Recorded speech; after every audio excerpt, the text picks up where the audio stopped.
This is the Win panel, and we're talking about the impact of reach. So I will start with every one of us is influenced by people, experiences, ideas, and philosophies that shape how we move through our careers. What has had the greatest influence on the direction of yours? I can go first. Sure. I am a big believer that everything is figure outable. Um, that no one comes to work, planning to make a mistake, but everything is figure outable. I started my career in college admissions, and I was like a crazy 20-year-old who had no experience doing anything. And we would run out of materials, and I would actually meet my colleagues on 95. Like if I was in New York and they were in Philly, we'd meet at a restaurant and like swap materials that we needed. Like literally everything is figure outable if you just stop and ask for help and get over that sort of fear that of judgment, right? So that's really sort of helped me throughout my career. Kellie?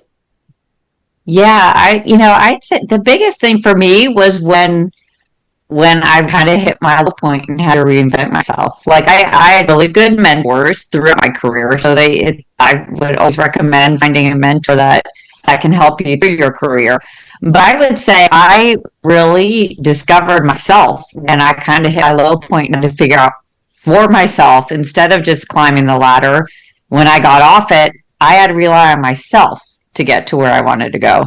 So I think that really had one of the biggest influences over my career because it was a complete change for me and out of the box. So it was uncomfortable. Your identity changes.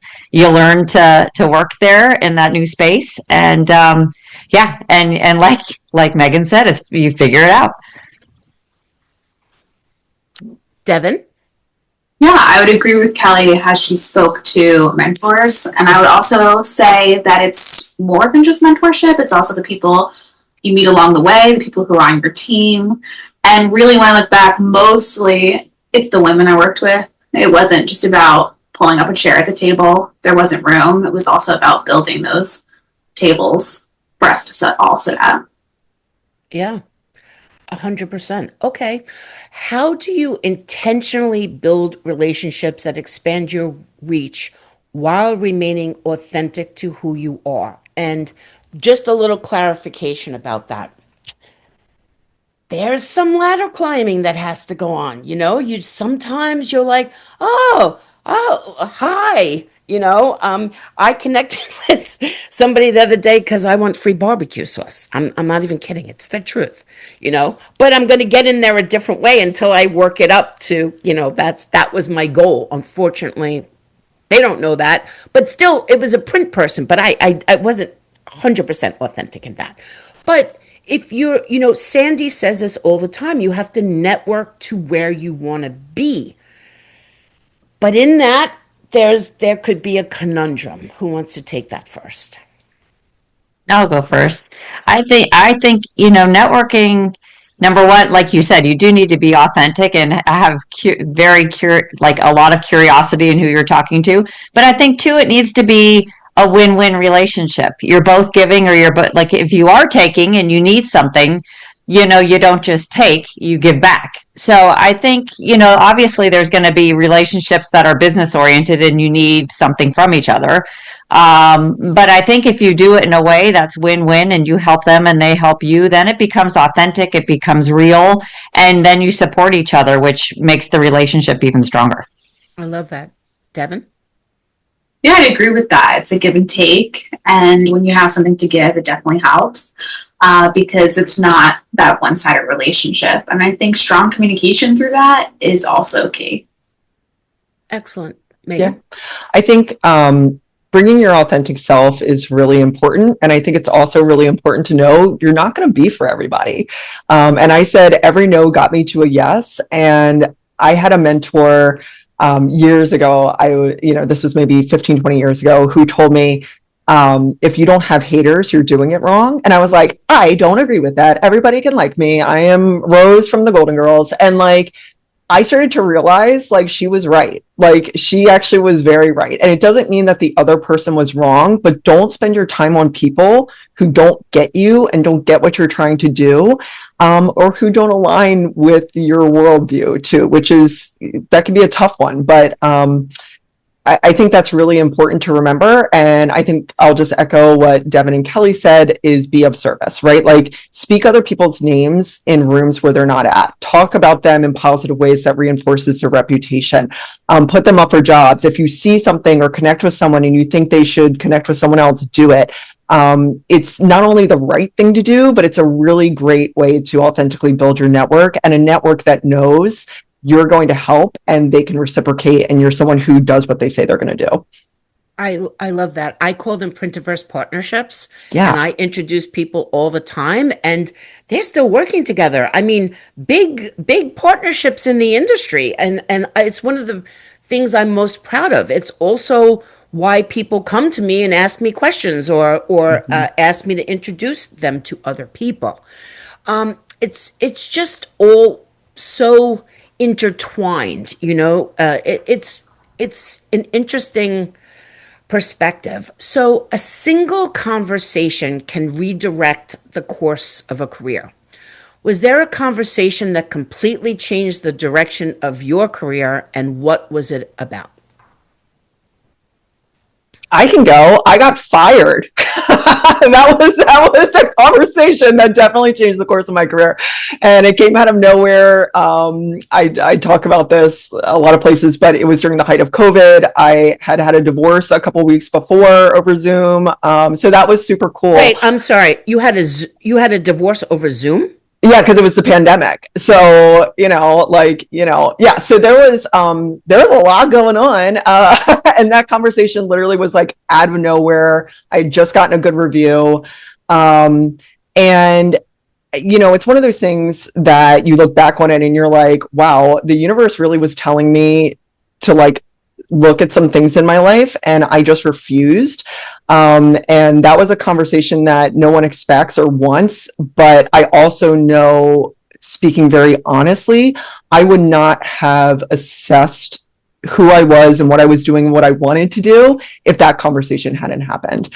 And so I certainly didn't want it to happen, and I'm not glamorizing, how we feel after conversations like that, but I'm really grateful for it, because it really tipped the domino that got me to where I am today. And but yeah, so sometimes those uncomfortable conversations can lead us to places where we need to go. And like I said, the universe kept giving me those sort of signs, and I was like, so I kind of need to get a big kick in the head to pay attention sometimes. Yeah. And it is really true for everybody. In our water section, we're going to speak about that a lot, because, well, like I said in my introduction this morning, the water is very powerful and unpredictable, and anytime it wants, it can pull you out or push you in, and you have to be a strong swimmer to fight that tide. It's beyond your control. But to your point, the universe will never honor your comfort zone.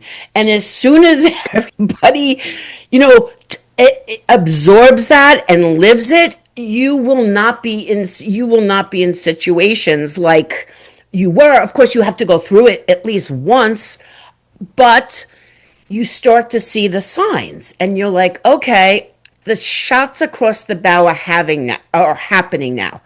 Am I going to react to it, or am I going to be proactive and make my own choices?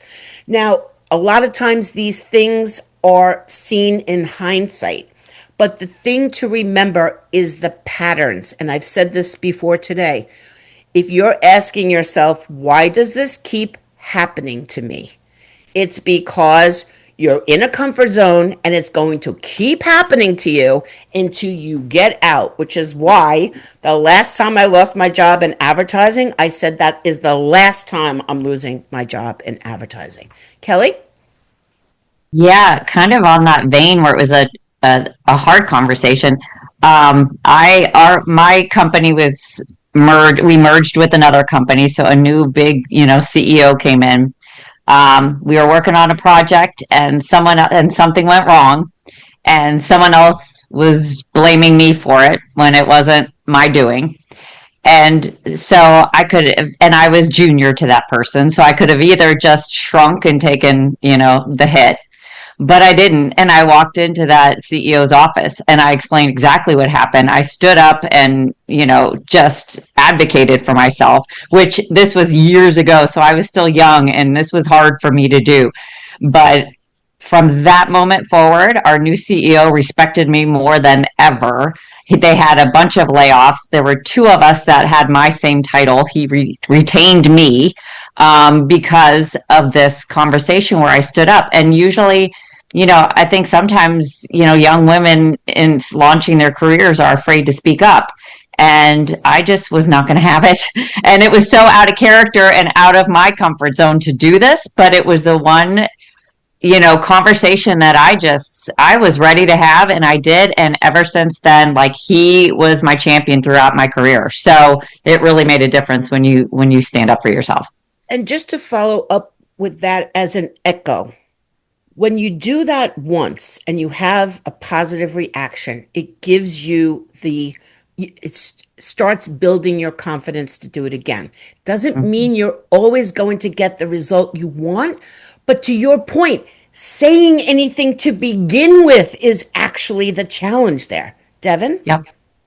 Yeah, I think it's in similar vein to you and Megan. I was working at a company as the marketing director, and one day they said, we're going to outsource you, so we don't really need you anymore. And I had seen that happen to a lot of my peers, and I just thought, I'm the single marketing person. There's no way they're going to get rid of me. And then they did. And similar to Megan, the universe had been screaming at me, and I just put my blinders on. It was like, not me. So, and then that led to that conversation with my sister that I spoke to earlier, and realizing that this is where I've got to go. This is what I've got to do. Every yes sends us in a direction. What direction has saying no sent you? So I had an amazing boss, Tim Tormon, who used to tell our team, strategic yes, thoughtful no. And you can flip that. You could say strategic no, thoughtful yes, right? And I think so many times, at least for me, I want to be accommodating and I want to try and think about the ways that we can partner, right? Even if it's not like, or make something work, even if it's not exactly the way that we initially wanted it to. But saying no has opened up so many other yeses for me. And I've had to learn that lesson actually from philanthropy. Like, I would much rather someone not waste my time and just tell me, no, I'm not giving to this cause, because it's like, great, now I can use that time to talk to someone who does want to. And I had to apply that to my life. Like, I can't do everything. Not everything makes sense for me now, or maybe ever. But by saying no, you're actually opening up more capacity for things that you want to do. Yeah. Devin? Yeah, I'd agree. I think early on when I started my business, I was big to say yes to everything. And then it got to the point where I would have conversations with people who would inquire about my services, and I would quickly realize we don't align. Mm-hmm. And they'd be like, I want you to do X, Y, and Z. And I would say, no, like, I'm not going to do that. And that, maybe they didn't want to work with me then, but then that allowed me to work with the people who shared the same values as myself. Kellie? Yeah, I would say just kind of when I spoke about kind of my low point, where when I left my job and no plan, I just started applying to jobs over like marketing jobs, because I thought that's what I should do or what I'm supposed to do. And I was getting offers from companies, but I turned them down and just said no, because I was going through that reinvention and that transition, and I was realizing that I'm not going to say yes to something that's not aligned anymore and take it just because it's a job. And so I did turn down things that was really hard to do, because at the time I didn't have a paycheck and I could have just said yes. But had I not said no, I wouldn't have kind of done the internal reflection and found my new goals and my new purpose. And so I think by saying no, it freed my mind to really find out what was important for me and to change the trajectory of my career. I commiserate with that. I was in between, like I was in that, for building the LinkedIn group, and I was freelancing as a remote project manager, and I was working for as a freelancer for a giant health device, like they make devices company. And I was proofing something, and I'm like, what? And I'm looking at it, and I saw that they tested on animals. And I was like, okay, I've got no money, I've got no job, but there is no way in hell I am participating in murdering bunnies. It is not going to happen. So I quit my job. I quit that job, and I full time focused on Print Media Center, and here I am today. But that was a very difficult decision. I even had to borrow money from my family to pay my rent. And they weren't so thrilled that it was the bunny that did it, but I was like, I cannot do this. Okay. Opportunities have a way of building on one another. What's your strategy for capitalizing on that moment to create momentum that will lead to more opportunities? Whoever wants to take it first. I think you have to, when opportunities, number one, you need to be able to spot them, right? And not just look at something like, oh, this is a project. So I think it's spotting that it's an opportunity, looking at how you can expand that opportunity into something more, being fully invested in it, not just doing it part-time or, just because someone told you to, really diving into doing it. And then I think as you get into something, if you can spot it, you can spot new opportunities that can grow from it. So I think it's having an open mind, not just taking a project and doing something because it's assigned, but taking something and looking at it as, where can this lead me? Is there something new that I can gain from this, and some learning? And then I think that takes practice. You start to spot opportunity from opportunity, and start to really look at things a little bit differently. So I think it takes a little practice, but I think if you look at things that come your way as holistically and strategically, you can find some new opportunities from them. Megan? I think I would echo all of that, Kelly. And I think the other thing is, it's really important to have your own personal board of directors, like people that you can really trust and go to. And I think it's a great opportunity to put it in front of them and say, like, help me see my blind spots, help me see where this could really elevate what I'm doing, and where it may just be something that's fun that doesn't really help me at all, and to give some feedback on that. So I would agree with everything that Kelly said, and then also just add trusted people into that conversation before you make your decision, especially. And I think it's more about, like, what else can this offer me? And people, especially outside of your industry, see it in different ways that you may not have considered. Yeah, I call it the council, and Yes. I would 100% recommend to people to join the Girls of Print Mentorship Program. As I said, it's free, and that is a great place that you can work some of this stuff out as well. Devin? Yeah, I would agree with everything that was said prior to myself. And in addition to that, identifying the opportunities that you're passionate about, because if you're passionate about it, you can really throw yourself into it, and it's going to lead to things that you might not have expected. And in addition to that, kind of stepping outside of your comfort zone also helps. Yeah, that's a good one. I have a tendency to do what I call barnacling myself to people. And and by the way, all the speakers at this event who answered my call to the Google alert that you all had, I'm barnacling myself to you now. So be prepared. And it's usually because what I see is that it's usually at an event and it's a speaker, and I'm just like, who is this person, right? And what attracts me is that if they have moved me or helped me in that 10 minute, in that half an hour, in that 45 minutes, then I'm excited to share them with everybody else. And, in that exchange, of course, it has to be a mutual beneficial for everybody. But that's how I recognize the opportunities. Is this resonating with me and what I've learned along the way from just being authentic and know what I know? And one of the biggest ones was that I was at an event and I saw a, a time management consultant.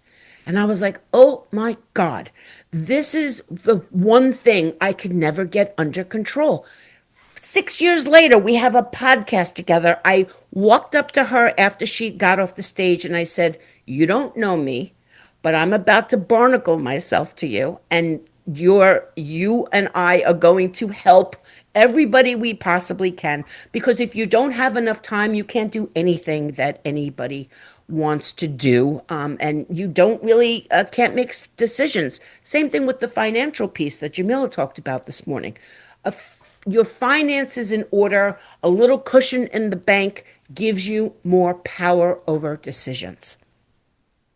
Throughout our careers, we gain experiences that prepare us for opportunities we don't even know are coming. Looking back, what opportunity did you realize you had been preparing for all along?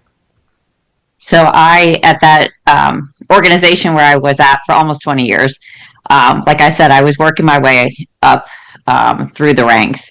And it turned out my boss ended up leaving.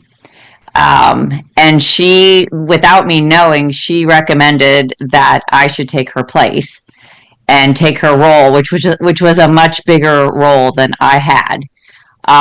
So I was completely nervous, thrown out of my comfort zone because I thought that's too big of a job for me. It's too big of a jump. How am I going to do this? But then she even said, she's like, well, you've been preparing for this the whole time you've been working here. Who else would I recommend? Nobody knows this, better than you. And sometimes we forget how prepared we are because we look at everyone else's success and we don't look at ourselves the same way. And so when she said, I thought, you are right. I've been here for a long time. Nobody knows the stuff better than me. And, I think she was kind of grooming me for a few years that I didn't even realize she was doing. But so I realized that I was meant to do that. And then I took her role and, flourished. So, sometimes you gotta believe in yourself because others do, which hopefully is the case. Yeah. Devin? Yeah. For my career before I stepped out on my own, I was always in roles in marketing that was doing everything. I consider myself like a forever learner, so I had no problem with that because I wanted to learn everything and I wanted to do it all. And if I didn't know how to do it, I was going to figure it out. And doing that allowed me to kind of become like the Swiss Army knife of marketing. And then that allowed me to do what I do today. Excellent. Megan, did you get to go now? Thank you. I think looking back on my life ever since I was a little girl, like everything has led up to different experiences that I had. And I say that because you're never starting over. You're just starting from experience, right? And I think to Kellie's point, like you're going into this new role and we are humbled a little bit by it and we take it seriously and we don't see that like, I'm ready for this. Like I can do this. And there is still a gap of like how you're going to decide to do it. And maybe there are some technical skills, but you learned how to walk, you learned how to drive, you learned how to get through college or whatever, right? Like you have these skills to do it. And I think that's important to remember. I host a podcast called Wait, What Do You Do Again? And it's funny because I was like, so like, how am I going to do this? And I was like, what do you mean? You talk to strangers all the time. Like, so I think it's really important when we have those moments of like, how am I going to do this? Like stop and think about everything in your life that has gotten you to this moment. And the other thing that I just do want to say, and I think this was like a light bulb moment for me, was when I moved into frontline fundraising and asking people for money. I was in like top floors of skyscrapers and major buildings with like C-suite people. and they're like really unimpressive. Like they're just like you and me. And it was that light bulb moment of like, you're not some guru, you're just some guy, you know, who like has worked really hard. But like, I think oftentimes when we see that role, we think people who have done it have these magical powers. Like, no, they've been fired. They didn't know what they were doing. They had to ask for advice. They networked. They made mistakes. And it's just like it was a really eye-opening moment for me of like, no, these are just regular people. So it's person to person. And it's important to remember that. It's like in Us Weekly, like CEOs, they go to the grocery store just like us, you know, just like regular people. You know, it's interesting that when you said the CEO, you said he, which is something that we try to change here at Girls Who Print. But you know, it is completely related back, you know, to having that confidence to make all of these things happen. Okay, I want to wrap this up by saying that if you have you all seen the movie Castaway with Tom Hanks? He's on the desert island and whatever, and half the movie, all he's doing is waiting for the wind to change direction. That's all he's doing. He's watching this little flag he made, and he knows that once that flag changes direction, that it's his moment. It's a limited moment, and he's got to go. If he's ever going to do it, that's when he has to do it, right? Yeah. So wind isn't random. It follows patterns. If your career had a pattern, what would it be? Has anybody been to England and watched the wind reports? And like sometimes it's literally like the wind is coming from every direction on the island. I feel like that's been my career. And I think the really important part is not necessarily to wait for the wind, to control the wind and to build the windmill and to direct it in the right way. Devin, I think you talked about curiosity, and I think you can be curious and then start to apply it. I've always been really inspired by artists and people who create their own opportunities, you know, like a one-woman show or whatever. And I think that's how you have to really direct, you know, in this analogy, no matter where the wind is coming from, you have to use it to your advantage. And so I think, you know, I've had so many incredible opportunities that seem random, and I've been able to sort of create a constellation of how I can use this into other directions. And that's exciting because I don't know what my next direction is, but I know it will be with intention and it'll be the right fit for me at that time. Because you've built the foundation and now your reach is ready to take the wind. Thank you so much, Meghan. Devin? I would say the pattern has been resilience.